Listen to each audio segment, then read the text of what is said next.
Hello, welcome to the Comic Coach podcast with me, Stroud, and I hope you've all had a splendid week, and I hope that you are all brilliant. And today, just been chatting to her, she's lovely. I am joined by the fabulous, the very lovely Kate Griggs. Hello, how are you? I'm very good, thank you, Em. It's great to be here with you. It is so lovely to have you here.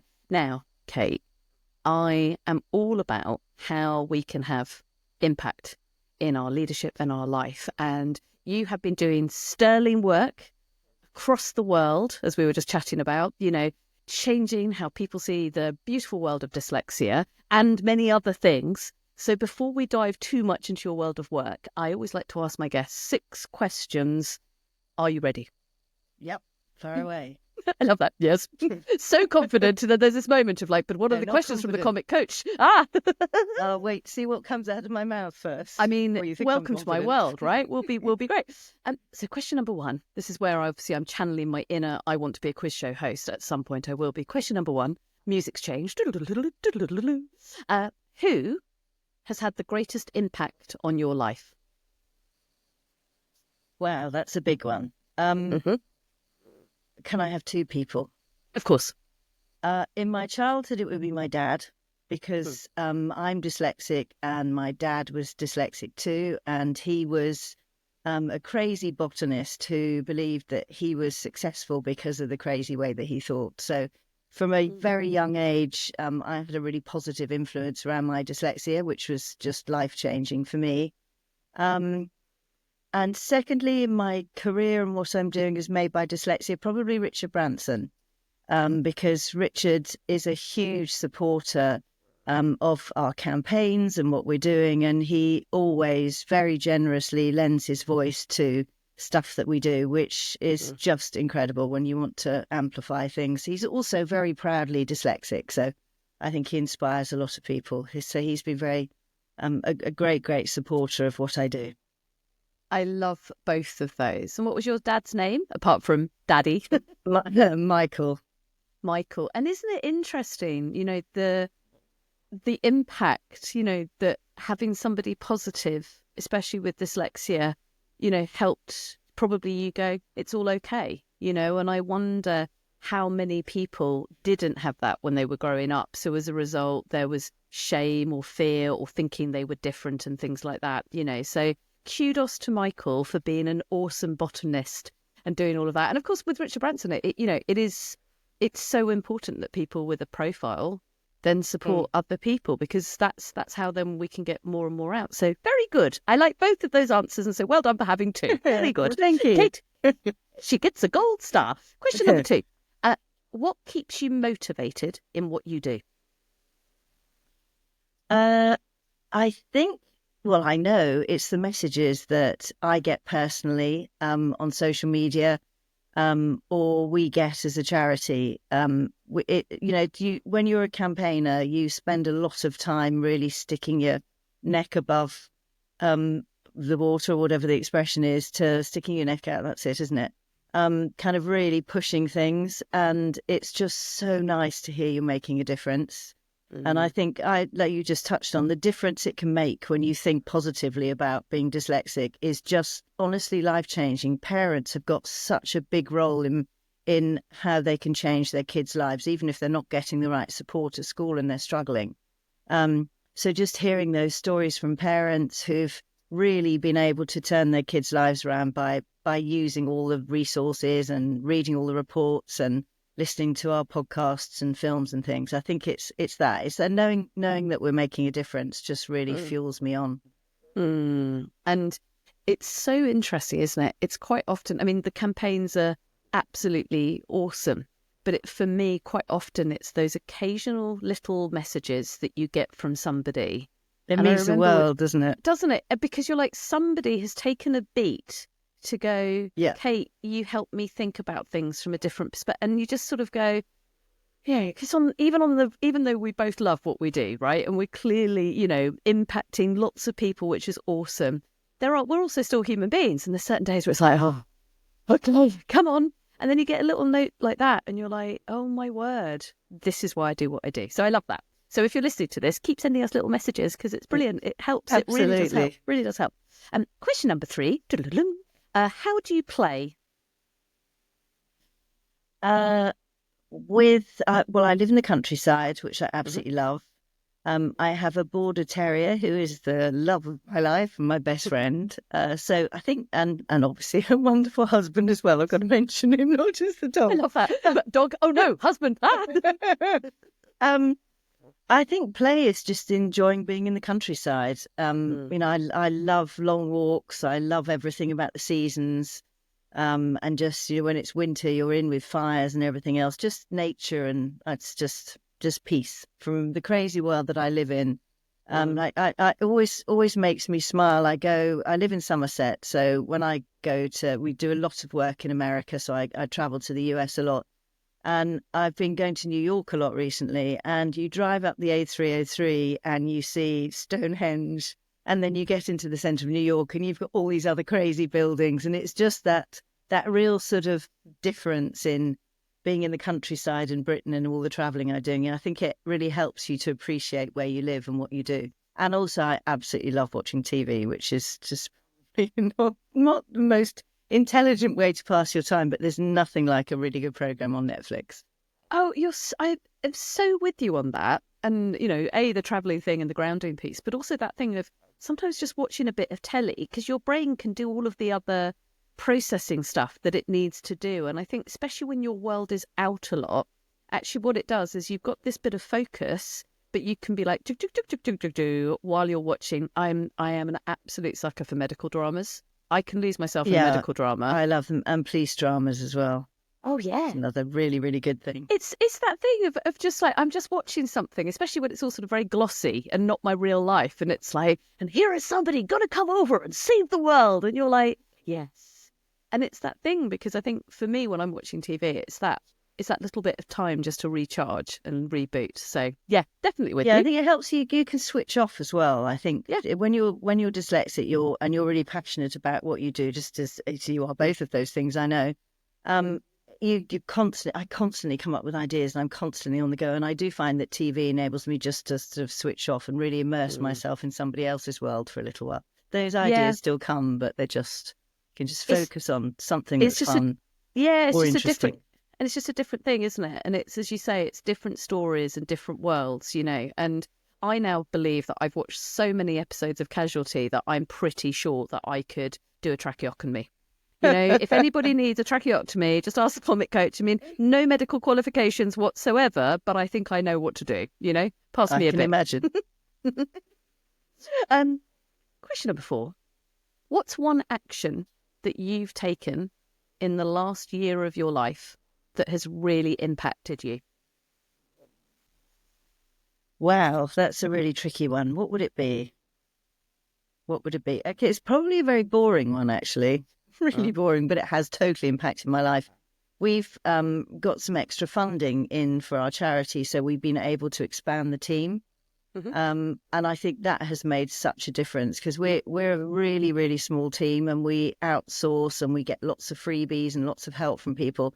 But just being able to have help with that core team, so I can delegate rather than doing an awful lot of. We still do a lot ourselves, but just Mm. being able to delegate. Delegating is just the best thing in the world. I love it. You got the right It's person to delegate to, it is just completely freeing. So that's made a big difference, because we've mm. got some massive, massive, massive goals coming up, and our mission is really global. So it's fantastic to be able to build that team so we can achieve where we want to, or get to where we want to go. So and I think it's so. Firstly, it's not boring. I think it's really important, and I yeah, think but it's that it thing. should be something sort of really sort of big picture and sort of otherworldly No, and but spirit. but What's the that's one thing? no, but that is because actually that is big picture, because it means that you Yeah, can go and operate in your zone of genius, and then you've got somebody else helping you and operate in their zone of genius. And exactly. I think for a lot of awesome campaigners and entrepreneurs and people that are starting up, I think there can be a fear about delegating, because it's like, but I've got to do it this. And actually, there's something so empowering and shifting for how, by creating more space for you, you're going to achieve your goals and your aspirations faster, because you've got more time to do that. So, and I think it's so important that we do articulate the power of delegating and the power of being able to build a team, because It does. It shifts how we feel, because then suddenly you're not having to deal with everything, Yeah. So yeah, 100%. yeah, it's a good thing. I think it's a very good thing. And I do not think it's boring in any way, shape or form. It's a good thing. Beep, beep, gold star. Question number, no one cares, but I believe it's number 5. How do you take care of yourself? I think that's trying to stay fit.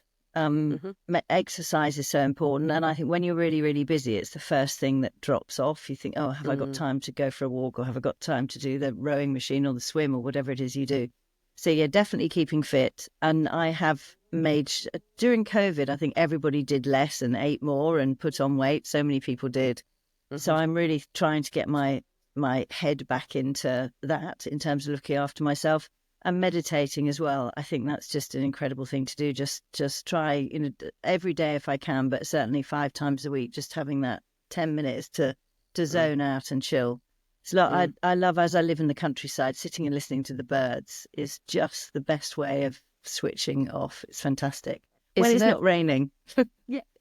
Yes, I love that. Let's give a healthy dose of, we can only do that in the UK at certain months, obviously. Yeah, but true. You're so right, that allowing ourselves that time. And I think it's really beautiful, the fact you say, it's you just sitting and listening to birds. Because I think quite often people hear the word meditation and they go, well, I've tried it and I'm not very good at it. I'm like, firstly, it's not something to get good at. It's a practice. Therefore, you just carry on practicing. And whatever you find works for you will work, and it might be an app. It might be sitting and listening to birds. It could just be going for a walk, but being aware and not having your phone with you, and it's so important. Nature is the best way to just really ground yourself and stop that sort of crazy buzz in your head. Just tap into bird sounds or animals or whatever you have around you. And it's that thing, smelling isn't it? The fresh air. Yeah, just being there and touching the trees and kicking the leaves when you're going for a walk and stuff. I'm quite often the only adult kicking leaves. I'm like, it can't just be kids that have fun, it's that thing of like, I see puddles. That's the thing for me. Whenever you see a frozen puddle, you just right, you've got to, and then get the crack, and then it does that, exactly. And you're like, I'm doing that, and then I see adults walking past me who have been very serious and very adult, and they're like, what are you doing? I'm like, I'm having fun. Because it's that thing of, it's these beautiful moments of wonder. It's these beautiful moments of joy.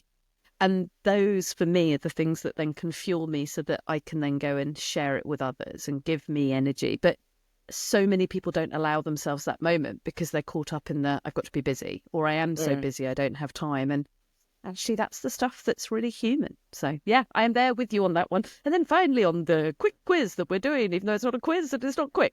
And what have you been thinking about in the last couple of days? What's been in Kate's mind going doodle-doo, doodle-doo? Oh God, so many things. My mind is like just buzzing with ideas and things. I think the last couple of days, I've been invited to Stanford, and as I didn't go to university, I just love the idea of talking at any of these big universities. I've been asked to go to Stanford to do a keynote. So that has been occupying my mind because I'm thinking, how can I make it really, really interesting and not just a boring keynote? So yeah, I've been thinking about that a lot, which is fun. I'm excited about it. So yeah, I think that's probably been occupying my mind. I love that. And like you, although I did go to university, I snuck my university on my 6th choice, which was down in Devon. And it was theatre, because I was meant to go and do business studies and go and do a proper degree.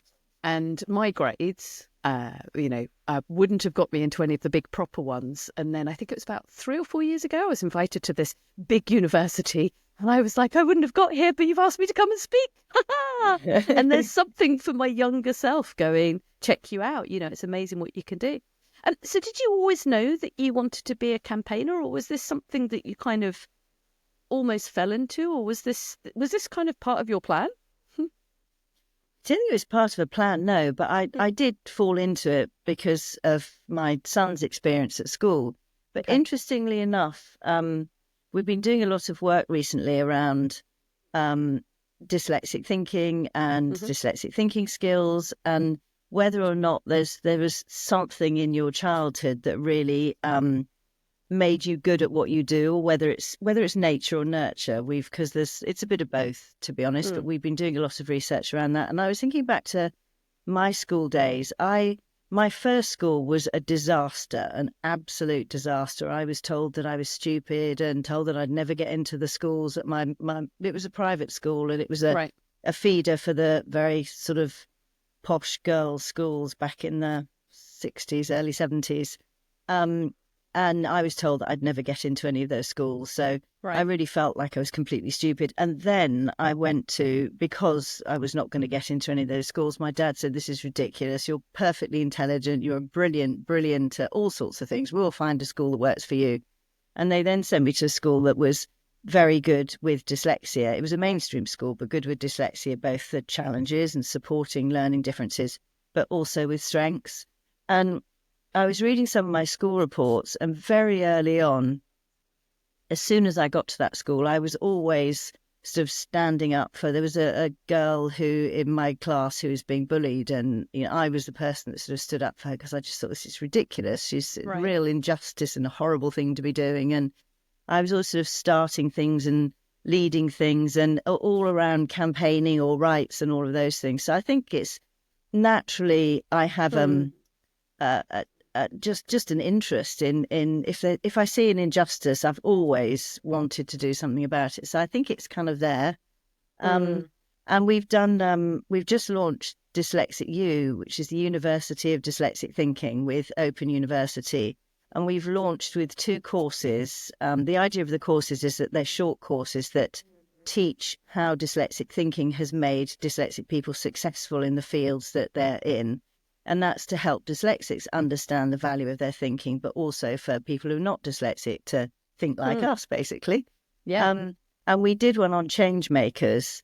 And I present the courses, and I've interviewed some incredible people, including Erin Brockovich. Cool. We all know how wonderful and cool Erin is. But interestingly, when I was chatting to her, she's exactly the same. It kind of from a very young age, she kind of felt the injustice, and she'd always be standing up for what she believed in. So, I think that was a very long-winded answer to your question, but I think it's always been there. But the reason that I started doing what I'm doing now is just through my son, because I couldn't believe when he was starting school. I can remember going into the school and very proudly saying, right, he's dyslexic, he's very good at all of these things, but here are the areas that he struggles. And they kind of looked at me as if I was really and utterly mad. And it's, well, we don't know that he's dyslexic. Let's not jump to any conclusions. I thought, wait a minute, they just have a very different view of dyslexia to me. And that actually got worse and worse and worse until I realised they had no idea about dyslexia. And my son, Ted, was in just hating school, really not in a good place with school because of the lack of understanding. So I think it was from that point that it really fueled me to start doing what I'm doing. Because it's crazy. If you think about dyslexia, most of or a lot of the greatest inventions of all time and businesses still and were made by dyslexia, from the iPhone to the light bulb and electricity and the car and so many things and so many brilliant companies now. And yet we have these amazing kids, and we're still telling them that they're disabled and there's something wrong with them. When we know now from research, they have exactly the thinking, the soft skills or the power skills that we know every single workplace is looking for. So it's just mad that we see it. It's our school system that's disabled. It's the way that we measure intelligence that's disabled, not us. And I feel really passionately that we have to, as dyslexics, stand up for the brilliance that the brilliant people that we are, and really move that forward. So that's the movement I'm trying to change or drive.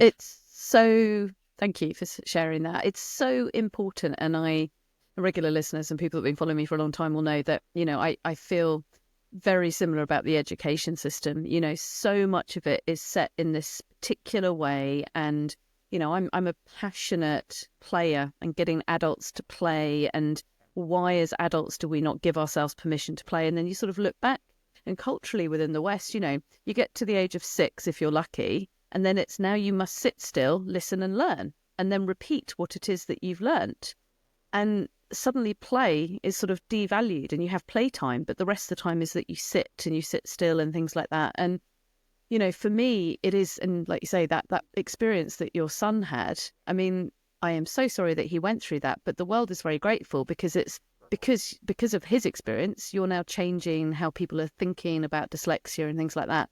So if you're in the world of business and you're sort of thinking, okay, Kate might have a point here about dyslexic thinking, especially versus the world of AI and all of this, because us dyslexics, by our very nature, have a very different way of thinking. If you're a business leader, how do you really help people who have dyslexia really thrive? Like, what are the things that you could do as a business leader? Obviously, apart from just going on the brilliant course that you've just mentioned, and obviously that will be in the show notes, taken as read. But once you've done that, how can you really help people thrive, who are dyslexic in your businesses? It's really, really simple to help dyslexic people to thrive. The first thing is you have to, as a leader, make it really clear that you recognise dyslexic thinking as a skill set and it's something that is valuable to you. And there's so much evidence around that. We've just put out a report around that, Intelligence 5.0. If any business leader wants to read it, they will definitely after they've read it, they will change their view on dyslexia. So the first thing is that viewpoint, and make sure that you're communicating that sort of top down, bottom up. Encourage the dyslexic people in your organisation to tell other people that they're dyslexic and be open about it. I think also dyslexia I always say that it is a superpower. Dyslexic thinking is a superpower. And I use that expression because with Superman, you also have kryptonite. And dyslexic people have their superpowers and their kryptonite. And the superpowers are the soft skills that you really need in the workplace. The kryptonite are the things that we test at schools and often are the psychometric tests we use in the workplace. So make sure that as a leader, you're actually hiring for the skills that you want to hire for, and know that dyslexic thinking is often not going to do well, or dyslexic thinkers won't do well in your psychometric tests. So adjust your tests as well. Also ask the dyslexic people within your workforce what their strengths and challenges are, because we all know that now it's about skills-based hiring. It's about making sure that you are using people, utilising the skills that people have. So there's no point employing Superwoman and telling her how bad she is with kryptonite. You need to make sure you're really focusing in on those skills. And skills-based teams are good for everybody, not just dyslexics. And then I think the other thing is employee resource groups are just phenomenal. If you start a dyslexia or encourage your workplace to start a resource group, those people can actually help you to inform your your recruitment methods, or really right across the board. They could say this is working for dyslexics and this isn't. So, but the most important thing is that change of attitude. It's not. It absolutely is not about our challenges anymore. It's all about our strengths. And interestingly enough, I was in New York a couple of weeks ago doing a small, really sort of exclusive conference with HR leaders and talent leaders from around the world. And I asked them, I was talking about dyslexic thinking and talking about the report that we've just brought out. And I said to them, how many of you in the audience would see a resume or a CV with a spelling mistake and think that that person wasn't intelligent? And almost all of them in the audience correlated bad spelling with intelligence. And we know from our report that 76% of people think if you can't spell or there are grammar mistakes, that's because you're not intelligent.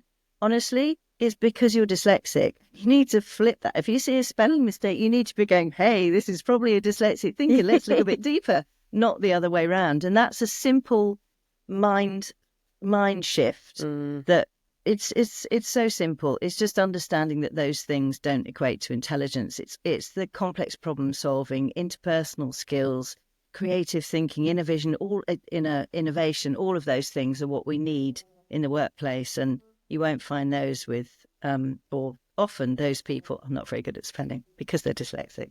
I love that. I love all of that. And for you, what's been the thing that has surprised you the most along your journey?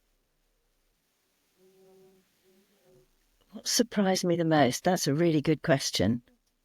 Um, I think it's probably how quickly things have moved for Made by Dyslexia. I think we did when we launched 7 years ago now.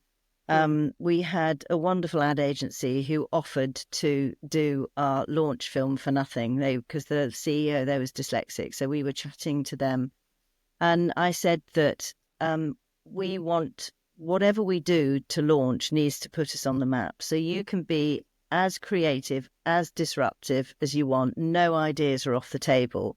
So for an ad agency, that's just like... They must have been like, party. So they came up with something which was incredibly... it was an incredibly risky thing for us to do at launch, but, we love risk as dyslexics.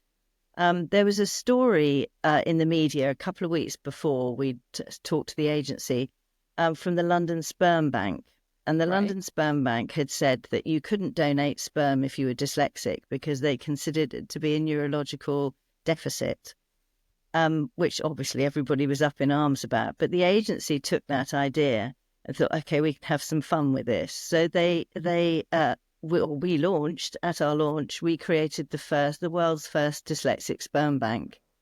And obviously it wasn't a real sperm bank, but we had a shop, a full-on sperm bank where you could have went into the shop. We had hidden cameras all around the side.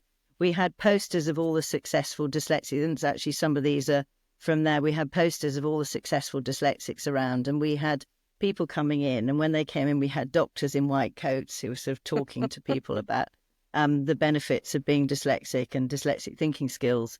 And then we packaged together that film and put it out as our launch film, which actually Richard Branson supported, which helped to get us a lot more coverage, I'm sure. But we went from no social media following to hundreds of thousands of people following us. And we reached millions and millions with that film. So we like to be disruptive as a brand. And I think... I think we're brave and bold, and the reaction that the public have to that is always amazing, because I think everything has to have a bit of humour, and you've got to have fun with everything, haven't you? So exactly. Yeah, I love all of that, and I was particularly smiling because, as regular listeners will know, my new one woman show is just starting in December off the West End, and in my one woman show there is a moment where in my mind. And actually, in reality, I get two audience members up to both be sperm, and they're on space hoppers, and I'm imagining that the two sperm are talking to each other, trying to race. As soon as this is obviously dyslexic thinking, it's just this beautiful thing. But you're right, and it's the thing of, because I think when you use humour, you can talk, and obviously I would say this is the comic coach, but when you use humour, I think for a lot of people. And obviously all the work you're doing is changing that. But there is still shame, and there's still challenges about how people frame dyslexia and school, all of that stuff. And it's like, well, if you don't bring the light and a bit of humour, then you can bring the depth. Then you can go, let's change how we think about it. But actually it's the humour that pulls people in, and then you can then shift, change, and, and really do all the impact stuff that you're doing. Kate, I could talk to you for hours about all the different things you're doing, but of course I'm aware of your time and my good listeners' time. How do people find out about you and all the fab work you're doing? Where should they go on the world of the internet? Well, obviously LinkedIn is the best way to find me, and it's Kate Griggs. I can't remember the underscores, but just Kate Griggs and Dyslexia. You'll find me on LinkedIn or Instagram, and the charity is Made By Dyslexia.org. And you can find links to everything to that. And then I mentioned Dyslexic U, which is the latest thing we've launched with Open University. And that is dyslexicu.org, which you can find all of this on our website. So awesome. I will make sure be easy to find with the search. Yeah. I mean, Kate, you're a bit like me. It's like you Google and it's like, there am I as a banana. There's you surrounded by sperm. I mean, other stories. Honestly, thank you so much for coming on the Comic Coach podcast. I have loved chatting to you, and carry on being your brilliant self, because you really are making awesome impact. It's been lovely. Thank you. Thank you so much. I've loved it. Thanks so much. How much do you like Kate? And how important is what she was talking about? That beautiful thing about dyslexic thinking and it being a superpower. And the thing that really landed with me was that whole idea of we also have kryptonite. And as somebody who is dyslexic, I am so aware now of what I'm good at and what I'm not good at, and that certain things slightly bamboozle my brain and other things don't. And the work that she is doing and they are doing is so important to shift the conversation, to shift behaviours, to just highlight, how awesome it is to have different ways of thinking. And everything that she shared in terms of the businesses and leaders, do check out what it is and the resources that they've created. And I think for me, one of the main things is moving away from shame, moving away from stigma, and actually how we can celebrate everybody, because when I really think about all of the different people that impact me, some are dyslexic, some are autistic, some are nothing other than brilliant selves. And actually the thing is, it's that we're all capable of awesome things. We're all capable of creating impact. It doesn't matter whether you're a campaigner or whether you create podcasts. It doesn't matter what your job title is. We all create impact. And the thing is that it was out of adversity that she responded, out of her son's adversity that she responded, and she created what is now a really successful charity that is making a massive difference. But your driver might be different. Your driver might not be about going and talking in New York and speaking at universities, and that's okay. But I wonder, as you heard all of our conversation, how does that land in terms of the impact that you are having on the people around you? Because we all do impact other people, unless, of course, you're a hermit. And if you're listening to this, hello, hermit. But we do. I don't know, are we allowed to say hermits? Are hermits okay? I think that is. I'm just having a moment. I'm just thinking out loud. I'm pretty sure we're fine. But it's that thing, right? We all do have impact. We impact our loved ones.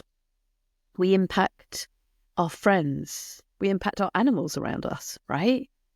And it's that thing of being conscious about how we impact each other. And that, for me, comes back down to how we think about ourselves. And are we thinking about ourselves with kindness? And if we're not thinking about ourselves with kindness, how can we shift so that we can start to think about ourselves with kindness? Because if we're not kind to ourselves, how can we possibly be kind to others? And quite often when I'm delivering talks and I'm working with awesome people, people are really good and really aware of the impact that they're having when they're at work. But then when they go home, it's perhaps their partner that doesn't get all of them, or gets the tired, pissed off version of themselves. And I just wonder if you fall into that trap of just kind of getting home and still being caught up with your own stress, because that will have impact. And it's fine. I'm not suggesting that you have to put on a mask and pretend to be anything else, far from it. But what do you need to put in place? That's why I asked the question of how do you take care of yourself? Because Kate can only be awesome Kate. Kate can only help change the world if Kate's looking after herself, which is why that question for me is so important. So yeah, ask yourself, how are you taking care of yourself? And if you're not taking care of yourself as well as you could be, this is your moment, okay? And just take a beat. And it could just be a 5-minute change. I'm not saying you have to go and meditate for 42 days in order to take care of yourself. I'm not suggesting that. Don't know where 42 came from, but never mind. But I am suggesting give yourself a beat and go, I'm going to look after me. So there you go. There's another episode of the Comic Coach podcast with me, Em Stroud. Thank you ever so much for listening. I told you I've got some awesome guests. I've got even more awesome guests. So stick with us. And if you know somebody that you would like to have on the pod, then do drop me a note and let me know. If you're like, oh, I'd love you to chat to this person or this person, let me know. Because I'm always curious to find out about people that I don't know about, because I get to chat to them and that's very cool for me.